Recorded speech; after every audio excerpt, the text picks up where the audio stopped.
మహిళల కోసం central bank of India ఇప్పుడు మీకు అందిస్తోంది గృహ రుణం. అతి తక్కువ వడ్డీ రేట్లకే ప్రత్యేక సెంటు గృహలక్ష్మి. పూర్తి వివరాలకు వెంటనే సంప్రదించండి 18003030. 5 సంవత్సరాల పాటు వైఎస్ఆర్ కాంగ్రెస్ పార్టీ జగన్మోహన్ రెడ్డి అధికారంలో ఉండి తిరుమల తిరుపతి దేవస్థానాన్ని రాజకీయ పునరావాస కేంద్రంగా మార్చేసి అడ్డగోలుగా అక్రమాలు అరాచకాలు చేసి తిరుమల తిరుపతి దేవస్థానం యొక్క భక్తులు ఇచ్చినటువంటి సొమ్మును కూడా దారి మళ్ళించి ముఖ్యంగా ప్రసాదాల్లో కూడా తయారీలో కూడా అపవిత్రతకు పాల్పడి చేసిన తప్పును ఒప్పుకొని నేలకి ముక్కు రాసి క్షమాపణ అడగాల్సినటువంటి ముఖ్యమంత్రికి సంబంధించినటువంటి ఆనాడు ఉన్నటువంటి చైర్మన్లు కావచ్చు, మెంబర్లు కావచ్చు, వాళ్ళు కోటరీ కావచ్చు, నేలకు ముక్కు రాసి క్షమాపణ చెప్పాల్సినటువంటి నాయకులు ఈరోజు అడ్డగోలుగా మాట్లాడడం సబబు కాదు. ముఖ్యంగా గోమాత గురించి రకరకాలుగా ప్రసాదంలోని ఎటువంటి అవినీతి జరగలేదని, ఎటువంటి అపచారం జరగలేదని అబద్ధాలు ప్రచారం చేయడం ఎంత మట్టికి సబబు అని చెప్పి హిందువుల మనోభావాలు దెబ్బతీసే ఇటువంటి కార్యక్రమాలు ఎందుకు మీరు నిర్వహిస్తున్నారని చెప్పి దీని ద్వారా మీడియా ద్వారా మేము ప్రశ్నిస్తూ ఉన్నాం.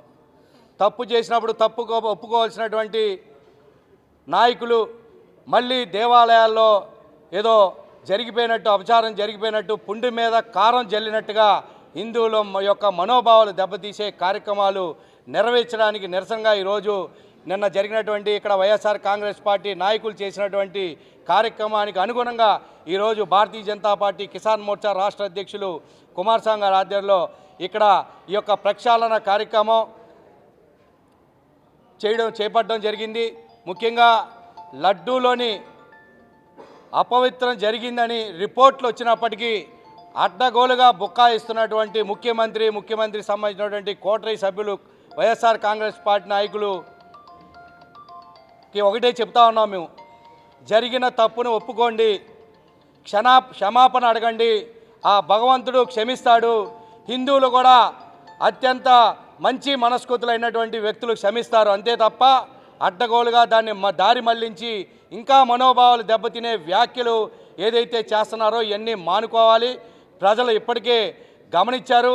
అక్కడ అవినీతి, అక్రమాలు, అపచారం జరిగిందని ఇప్పటికే రాష్ట్రంలో కాదు దేశవ్యాప్తంగా, ప్రపంచవ్యాప్తంగా ఉన్నటువంటి స్వామివారి భక్తులు గ్రహించారనేటువంటి విషయాన్ని కూడా గమనించి మీరు మాట్లాడాలని చెప్పి కూడా ఈ సందర్భంగా తెలియజేసుకుంటూ, స్వామివారిని క్షమాపణ అడిగిన సందర్భంలో హిందువులంతా కూడా తప్పకుండా మిమ్మల్ని క్షమిస్తారు. మరోసారి జరగకుండా, అపవిత్రం జరగకుండా చూడాల్సిన బాధ్యత ఎన్డీఏ కూటమి నాయకుడిగా పైన నరేంద్ర మోడీ గారు, కింద రాష్ట్రంలో ఉన్నటువంటి ముఖ్యమంత్రి చంద్రబాబు నాయుడు గారి నాయకత్వంలోని తిరుమల పవిత్రను కాపాడే బాధ్యతను భారతీయ జనతా పార్టీ తీసుకుంటుందని చెప్పి కూడా ఈ సందర్భంగా తెలియజేసుకుంటా ఉన్నాం. గత 10-15 రోజులుగా ఆంధ్రప్రదేశ్లో ఏం జరుగుతుందో గమనిస్తున్నాం మనం.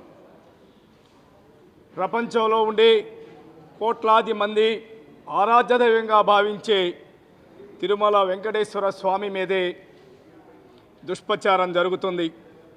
ఎందుకు జరుగుతుందంటే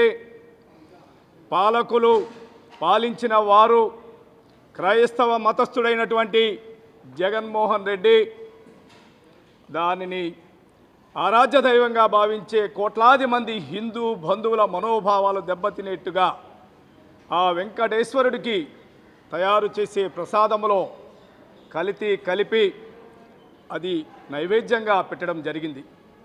దానివల్ల ప్రపంచంలో ఉండే హిందూ బంధువుల మనోభావాలు ఇవాళ దెబ్బతింటడం జరిగింది.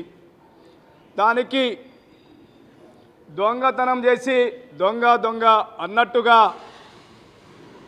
దెయ్యాలు వేదాలు వెల్లించినట్టుగా వారు వచ్చి హిందువుల దేవాలయాలకి ప్రక్షాళన చేయాలనే పేరు మీద నిన్న వైసీపీ నాయకులు రాష్ట్రంలో ఉండే దేవాలయాలకి ప్రక్షాళన కోసమని పూజా కార్యక్రమం చేశారు. పాలించిన 5 ఏళ్లలో ఎవరైనా ఈ వైసీపీ నాయకులు ఏ దేవాలయానికైనా వచ్చారా అని అడుగుతున్నా నేను. వారు జగన్మోహన్ రెడ్డి గారు వెంకటేశ్వర స్వామి దగ్గరికి వెళ్తే ఎప్పుడైనా భార్యతో కానీ, తల్లితో కానీ, కుటుంబంతో కానీ వెళ్ళాడా అని అడుగుతున్నా. నువ్వు క్రైస్తవ మతస్థుడు అయి నుండి హిందూ మతాన్ని చిన్నాభిన్నం చేయాలని సంకల్పం పెట్టుకొని నువ్వు ఈ కార్యక్రమం 5 ఏళ్ల పాటు చేశాడు.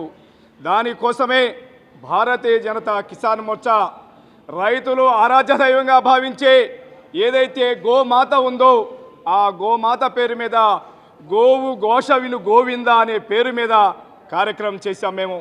ఇవాళ రాష్ట్ర వ్యాప్తంగా ఈ కార్యక్రమం జరుగుతుంది. మీరు అనుకోవచ్చు గోవు ఘోష విను గోవింద అంటే ఏంటని. గోవు ఇవాళ బాధపడుతుంది. మీరు గమనించారో లేదో, ఇందాక పూజ చేస్తే కళ్ళమ్మట నీళ్లు గారుతున్నాయి. దానికి మీరు అనుకుంటారు కారణము, ఇంతకుముందు పాలిన వారు గోవుని పవిత్రంగా భావిస్తాం మేము. నిన్న వారు కూడా వచ్చి గోవును చూసి వెళ్ళారు కాబట్టి ఆ బాధని మా దగ్గర వ్యక్తీకరించిందన్న విషయం వాస్తవం. ఇది ఎందుకంటే గోవుని మేము పవిత్రంగా భావిస్తాం. గోవు అంటుంది వెంకటేశ్వర స్వామి దగ్గరకు వచ్చి, వాడ అయ్యా ఏడుకొండలవాడ, నేను ఎవరికి విన్నవించుకోవాలి, ఎవరిని వేడుకోవాలి అని గోవు బాధపడుతుంది. దానికి కారణము, నేను తినేది పచ్చి గడ్డి తిని స్వచ్ఛమైన పాలు స్వచ్ఛమైన నెయ్యి ఇస్తా నేను. కానీ అన్నం తినే వైసీపీ నాయకులు మరి ఏమి చేస్తున్నారన్న విషయం గమనించమని గోవు కళ్ళమట నీళ్ళు పెట్టుకుంటుంది. ఇంకొక నాయకుడు స్పీకర్ గారు, మాజీ స్పీకర్ గారు ఒక మాట అన్నాడు, పవిత్రమైన మేము తల్లిగా భావిస్తాం ఆవుని. హిందువులందరూ కూడా, ప్రపంచంలో హిందువుగా పుట్టిన ప్రతి వ్యక్తి ఆలోచన చేస్తాడు, నా తల్లిని నేను ఏ రకంగా భావిస్తానో నా గోమాతను కూడా అదే రకంగా భావిస్తే, ఆ గోమాత గురించి మాజీ స్పీకర్ ఒక మాట అన్నాడు. ఏమన్నాడంటే, గోవు కలుషితమైన ఆహారం తిని కలుషితమైన నెయ్యి ఇస్తుంది అని అన్నాడు. ఇది ఎంత దుర్మార్గమైన పాలన చూసుకోండి. ఎందుకన్నాడంటే, జగన్మోహన్ రెడ్డి క్రైస్తవుడు కాబట్టి, క్రైస్తవుడు నాయకత్వంలో ఉన్న పార్టీ కాబట్టి ఆ రకమైన దుష్ప్రచారం చేశాడు. అందుకే గోవు కళ్ళమట నీళ్లు పెట్టుకొని ఇవాళ వెంకటేశ్వరుడి దగ్గరికి వచ్చి వేడుకుంటుంది, అయ్యా నా ప్రసాదంలో నేను ఇచ్చే దాంట్లో కల్ముషం లేదు, నేను తినేది గడ్డి, కానీ అన్నం తినే కొంతమంది వ్యక్తులు ఈ రకమైన దుష్ప్రచారం చేస్తున్నారు, వారిని శిక్షించండి. నేను తల్లిగానే నేను ఉంటాను, ఎప్పుడు కూడా ఈ ప్రపంచంలోని రైతుని నేను కాపాడుతాను, రైతుకు అండగా ఉంటానని గోమాత ఇవాళ వెంకటేశ్వర స్వామిని వేడుకుంటుంది. ఎవరైతే ప్రసాదంలో కల్తీ కలిపారో, దీనికి ఎవరైతే బాధ్యులు ఉన్నారో వారి అందరినీ శిక్షించాలని గోవు ద్వారా ఏదైతే మేము హిందూ బంధువులము తల్లిగా భావించే ఏదైతే గోమాత ద్వారా ఆ వెంకటేశ్వరుని వేడుకోవటం కోసము రాష్ట్ర వ్యాప్తంగా వాళ్ళు ఉండే పరిశుద్ధ కార్యక్రమం, నిన్న వాళ్ళు వచ్చి అపవిత్రం చేసి వెళ్ళిన దేవాలయాన్ని ఆవు పంచకము ఇవాళ చాలా పవిత్రమైంది. ఇవాళ ఆవు నుంచి వచ్చే ప్రతి ఉత్పత్తి ఆరోగ్యానికి పనికొచ్చే ఉత్పత్తిని కాబట్టి ఆవు పంచకతంతో దేవాలయాన్ని శుద్ధి చేసి ఆ భగవంతుని మేము కోరుకుంటున్నాము. దీనికి కారకులని కఠినంగా శిక్షించాలని చెప్పని కోరుకుంటున్నాం. భారతీయ జనతా కిసాన్ మోర్చా రాబో రోజుల్లో కూడా హిందూ ధర్మం మీద కానీ, ఏదైతే పశువుల గురించి విషయములు కానీ, నోరు లేని జీవాల గురించి అసభ్యకరంగా ఎవరైనా మాట్లాడితే తీవ్రంగా పరిగణిస్తామని చెప్పని భారతీయ జనతా కిసాన్ మోర్చా చెబుతోంది. మరిన్ని వీడియోస్ కోసం ఛానల్ ని సబ్స్క్రైబ్ చేయండి. లేటెస్ట్ అప్డేట్స్ కోసం వాట్సాప్ ఛానల్ ని ఫాలో చేయండి. అండ్ లింక్ డిస్క్రిప్షన్ లో ఉంది.